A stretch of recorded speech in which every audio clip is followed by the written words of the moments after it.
Hey everyone, so found this video. I mean, it was suggested to me like I don't know, like maybe a week or two ago, but I didn't really want to watch it. I was kind of into something else at the time, but speed right into the rear of another train. so this happened. About 2 years after I got to the DC region in 2011. So this was like literally it was fairly. Yeah, it was fairly newer. I mean, I didn't really know what happened at the time either, though. So, okay, check out this scene though. When they were built, right after this one, and I instantly recognized it, but I still paused it and I zoomed in on it, and it's the Twinbrook Metro. See, Twinbrook. So they exist in a weird. I literally hang out right near there, like just a couple blocks away from there. And I went through there just the other day to go to DC. I think it was. Was it yesterday or the day before? Oh wait, what day is it today? Raging hard-ons for networks like the Barter side. This period of rail technology for me is at least a very fascinating one. Yeah, I think it was yesterday that I was there. Interesting network, which I hadn't really considered until working on this script, is of the Washington Metro. It really sits in that golden era of US Metro building. So as always, the video will be making use of a few different sources, most notably the NTSB report, as well as a few other things along the way. And as always, hang on a second. The keys will be in the description below. Readjust my tool here.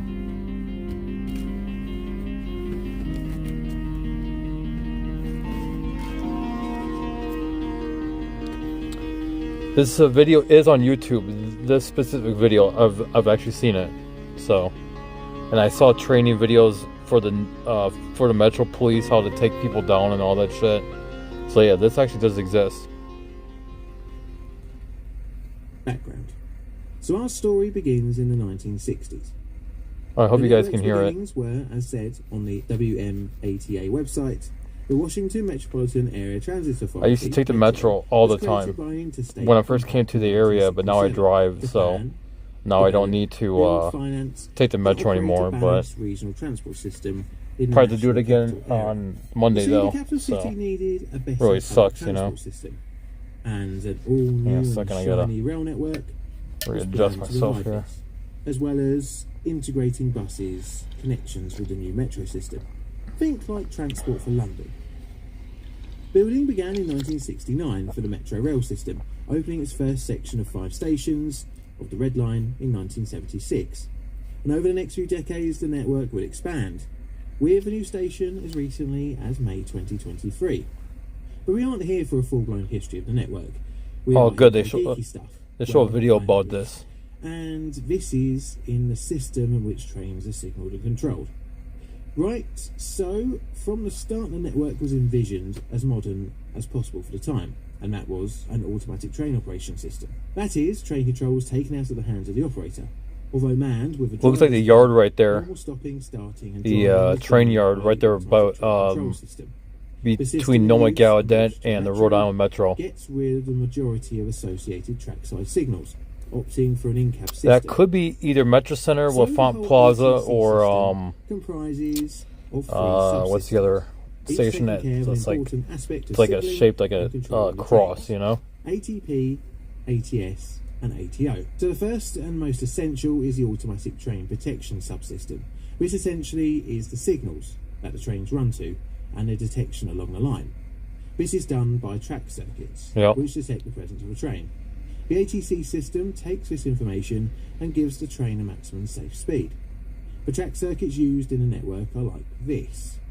Each block has an impedance bond on each end. One transmits a coded modulated sine wave audio signal from a local train control room along the rails and to the end of the block, where the other impedance bond receives the signal. If the signal reaches the receiver and matches the transmitted signal, I know a guy that kind of works on these systems here. Then this will I haven't talked to him in a while though, but yeah, I'm going to send this video to him so that way he can now, if a train is in the section, make comments or whatever if he needs to, They will de-energize, thus telling the ATC system that there is a train in the section. Now, this is a really basic explanation. It's pretty much as far as I can understand it anyway. So with all this happening, the ATC system will give the maximum speed a train can run to, which, if the next block is occupied, will be of a speed of 0 miles an hour. The ATC system also takes into consideration any diverging or converging sets of points, and if the route is not set for the train, then a value of 0 miles an hour will be generated. The speed signal is generated and transmitted via the rails of the train from the train control room, of which there is usually one at every station. This system is meant to be fail-safe, in that if a train loses its speed code, it will default to 0 and basically stop the train. The next part of the system is the Automatic Train Supervision Subsystem, or ATS. This system is not fail-safe and is tasked with regulating the service, that is, to set a maximum speed in which the train will travel to enforce the schedule. I should say that in the cab there are 3 speeds displayed to the operator. The first is the maximum safe speed, which is set up by the ATP. Then there is the maximum allowed speed, which is set by the ATS. And then there's the actual speed of the train. The ATS speed can't be higher than the ATP speed. So at the beginning of each trip, the train's journey is transmitted to and stored on the train. At each station, if an adjustment is made, that's the speed profile, acceleration those are the profile, rooms and that dwell they time use. is transmitted to the train. It's pretty crazy. from the local A lot of train old control room. relays And and finally, other kind of stuff in there. the final subsystem is ATO, or Automatic Train Operator. Gonna have to go back and send that This picture does the to him actual and driving be of the like, train. hey, look When at a what train I approaches found. the I station, found a picture lines of the up relay connected to rooms. The ATO system to initiate a station stop. There is a website Stops about that stuff controlled by too. two I active remember a coils on the long track, time ago which tells the train seeing the about distance remaining before a station about stop. all that stuff. It's And that's a very simple explanation Some of the DC ATC Metro. system on the network. like a Now it's time to get out your it's like a bingo blog card. page or whatever. I'm already going to mark off complex system as my head hurts after reading about Washington Metro's ATC system. Hard to hear the sheets right now. Alright. The disaster. So it is the afternoon of the 22nd of June 2009. And June of trains around 09. the Fort Totten area. Okay, Red so line I got are picking up. here This had been caused by an earlier fault on the October train. 2011, And due to so congestion, a little it more than 2 years. several trains to be lining up, waiting to move along the line. Strangely, as trains had gone over a section of track, they were receiving a spurious 0 mile an hour code. However, these dropouts were fairly short. As trains entered the next section, they received the continuation of their 55 mile an hour code. And this brings us onto train 214. It's been operated in mode 2, basically means it's being driven manually, but under the protection and supervision of the ATC system. It's closely following the train ahead, and as such the operator is having to regulate the train's speed. Soon enough, train 214 gets that onerous 0 mile an hour speed code. Train 214 runs into block 304, and due to the slower speed from the operator working the train manually, doesn't get to the end of the block to then receive the needed resumption of speed code. The operator of 214 was now stopped in block 304 and was awaiting a step up in code. But what no one that day knows is that block 304 has a fault that is not detecting trains. Meanwhile, the next train behind is being operated in mode 1, i.e. automatic mode. This is train 112. It's following as train 214 was ahead, and before entering the failed block, 112 also got a 0 mile an hour code. 112 came to a stand, but 39 seconds later was given a code of 55 miles an hour. This was because 214 was now fully in block 304 and was pretty much invisible to the signalling system. Train 112 speeds up to just shy of 50 miles an hour. As the train goes around the corner, the operator of 112 sees the tail lights of 214. She hits the emergency stop button, but it's too late. 112 slams into the rear of 214, riding the leading carriage over the rear of 214. The following carriage then telescoped. The resulting crash pushed 214 forward. This was at around 2 minutes past 5 in the evening. Soon after, the first 911 calls started.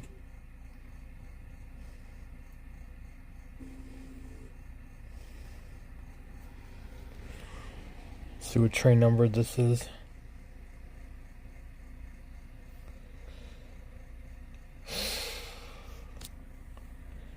You can see the inside of it. You see that?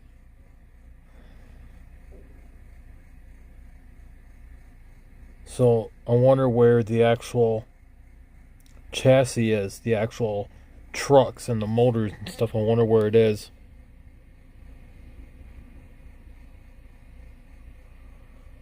Because the lights are still on. You see the light right there? The light's still on. That's the emergency light. They usually have gone by the doors. So where is the... Oh, wow.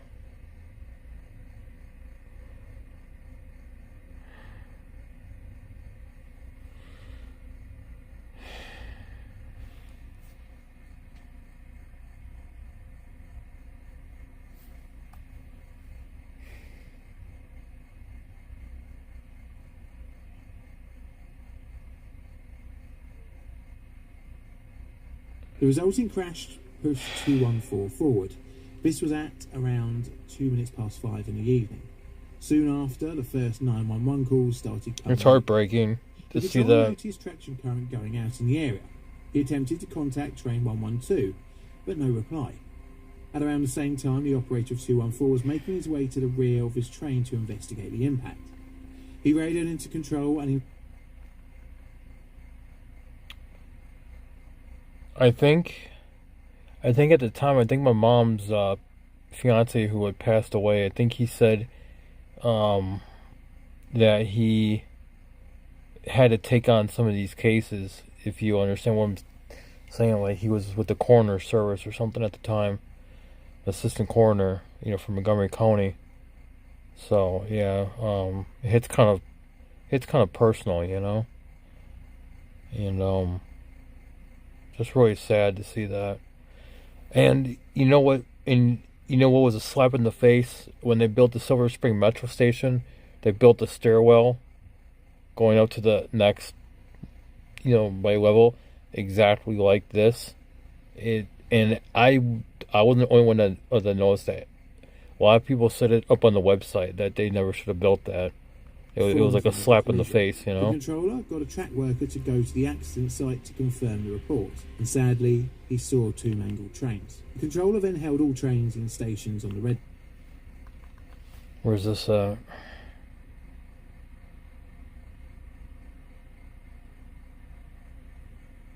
Okay, the P6 bus. The P6 stops right there, and I don't know. Wouldn't that be crazy if I recognized somebody here in the crowd? That would be so crazy, wouldn't it? But I don't recognize anybody. I mean, I just don't get out. I'm not in the mix anymore. You know what I mean? Ever since having this van, I just don't be in the mix. So, you know what I mean? I just don't get in the mix anymore with crowds and all that. And I don't know why. I guess it's just because of the current events. Yeah, that's terrible, though. Access was difficult, requiring a block on the nearby CSX lines and for the boundary fences to be cut. By the time the first responders had reached the site, some passengers had self-evacuated out onto the tracks. And I've been through there many times, too. Workers had to cut away at the train. I've been through there many times, too. On the specific line right there, so yeah, really trying to think about it. Oh, right there's the operators. Damn. So you see these white boxes right here with the cables that actually run? That's called the intrusion detection, meaning if a train or anything were to cut through those cables or rip the boxes down, it sends a signal to the dispatch, which was downtown DC. They're redoing the building for some reason, so I don't know if that's where the central control was or anything.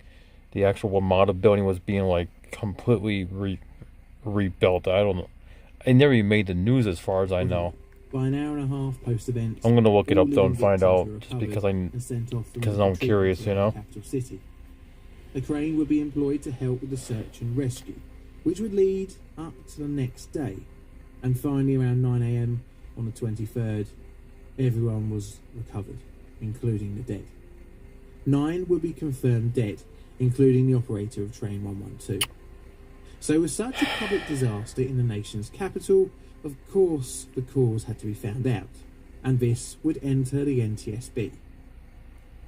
I think there's a board or a placard or something somewhere at one of the stations, and it has all their names on it. I'm pretty sure there is. Your child starts getting into everything, you may need a little help. So Duracell created the only lithium coin batteries with a bitter coating to help discourage swallowing. When my son Brian died in a drunk driving accident, I put out a video about it to try to stop young people from drinking and driving, and because of TikTok, I can reach millions of people around the world. Well, TikTok has a bad reputation now. Change the world too, right? I don't really care to use it, to be honest. Investigation. In the immediate aftermath, the crash site was photographed and inspected by the FBI and Washington Metro's engineering team. This allowed the NTSB to investigate whilst clean-up work could be conducted. The NTSB would need to find out how an automatic train could rear-end another.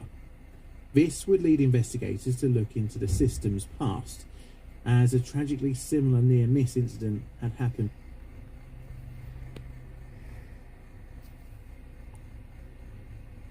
The fuck? And another one, what the hell? And that's in a tunnel. That's in one of the stations itself. Isn't that crazy? Like, if somebody was sitting up in there, they could potentially survived it, or even right there.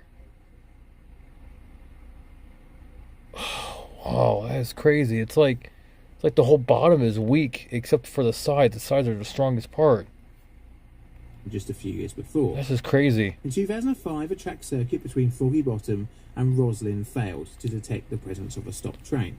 The near collision was avoided. Orange and blue line, yep. Of the train you see the orange and blue? But it showed that a train could just disappear off the signalling system. After looking into this further, the NTSB found that the track circuits could be susceptible to a thing called parasitic oscillation. So remember how the train detection is done via an audio signal sine wave running through the rails, and if this signal is interrupted, then the signal system knows a train is occupying the section? Well, if there is a fault with the Alstom module, then a spurious signal could enter the circuit, which mimics what the receiver is looking for, basically a sine wave, and thus report the block as clear when it actually wasn't. What's bizarre is that in 1999, the Metro undertook a program of track circuit replacement with the aforementioned Alstom system. Interestingly, after 2005 incidents, Washington Metro and the module manufacturer, Alstom, didn't bring in enhanced tests to check the network's track circuit. Screw them.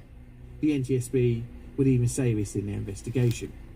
Contributing to the accident, Screw Alstom. 1, they suck. WMATA's lack of safety culture. 2, WMATA's failure to effectively maintain and monitor the performance of its automatic train control system. 3, GRS Alstom Signalling Inc.'s failure to provide a maintenance plan to detect spurious signals that could cause its track circuit modules to malfunction. 4, ineffective safety oversight by the WMATA Board of Directors. 5, the Tri-State Oversight Committee's ineffective oversight and lack of safety oversight authority. And finally, 6, the Federal Transit Administration's lack of statutory authority to provide federal safety oversight. Been the Metro Center The many NTSB different set out times. several recommendations. Just there yesterday, I think it such was, as the right? inspection of Yeah. track circuits and the replacement Friday. of all 1000 series Metro cars. This is because of the telescoping issue the units experienced in the crash. They still run the and 1000 the series cars. Very unsatisfactory crash worthiness that had been seen. The Washington Metro would note this in an update. Retirement of the 1000 series cars, the oldest in the fleet, is Metro's #1 safety priority. No. The They NTSB still run them. Metro's When they were running them 1000 series rail back in cars, 2011 and the oldest of the 2012, fleet be replaced pretty with more exclusively. modern vehicles that will be equipped with advanced And the 7000 technology series also have technology. problems too. The disaster ended up costing millions of dollars for the Metro, as well as 9 lives.